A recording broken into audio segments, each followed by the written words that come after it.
நீங்கள் அழுவீர்கள், புலம்புவீர்கள், அப்பொழுது உலகம் மகிழும். ஆண்டவர் சொல்லுகிறார், நீங்கள் அழுவீர்கள், புலம்புவீர்கள்.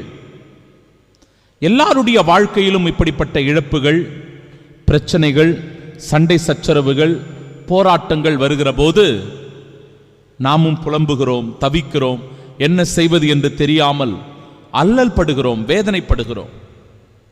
அப்பொழுது நம்முடைய துக்கத்தை குறித்து, நம் வேதனையை குறித்து, நாம் கலக்கத்தில் இருப்பதை குறித்து இந்த உலகம் மகிழ்ச்சி அடையும். நாம் விழுந்து விட்டோம், நாம் தோற்று விட்டோம், இவனை வீழ்த்தி விட்டோம் என்று சொல்லி இந்த உலகம் மகிழ்ச்சி அடையும். இந்த உலகத்தின் தலைவன் சாத்தான் மகிழ்ச்சி அடைவான். ஆனால் அன்பிற்குரியவர்களை, இறை வார்த்தை சொல்லுகிறது, அது நிரந்தரம் அல்ல. நீங்கள் துயருறுவீர்கள், உண்மைதான். ஆனால் உங்கள் துயரம் மகிழ்ச்சியாக மாறும். இறை வார்த்தை சொல்லுகிறபடி, பிள்ளையை பெற்றெடுக்கும் போது தாய் தனக்கு பேறுகாலம் வந்துவிட்டதால் வேதனை அடைகிறாள்.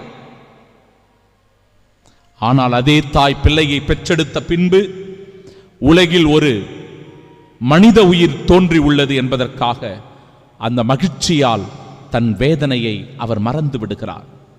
ஆம், ஆண்டவர் உங்கள் துயரத்தில், உங்கள் வேதனையில், உங்கள் கலக்கத்தில், உங்கள் துன்பத்தில் உங்களோடு உடன் இருக்கிறார். இப்பொழுது அழுவோரே நீங்கள் பேறு பெற்றோர் என்கிறது இறைவார்த்தை. இப்பொழுது துயருறுவோரே நீங்கள் பேறு பெற்றவர்கள் என்கிறது இறைவார்த்தை.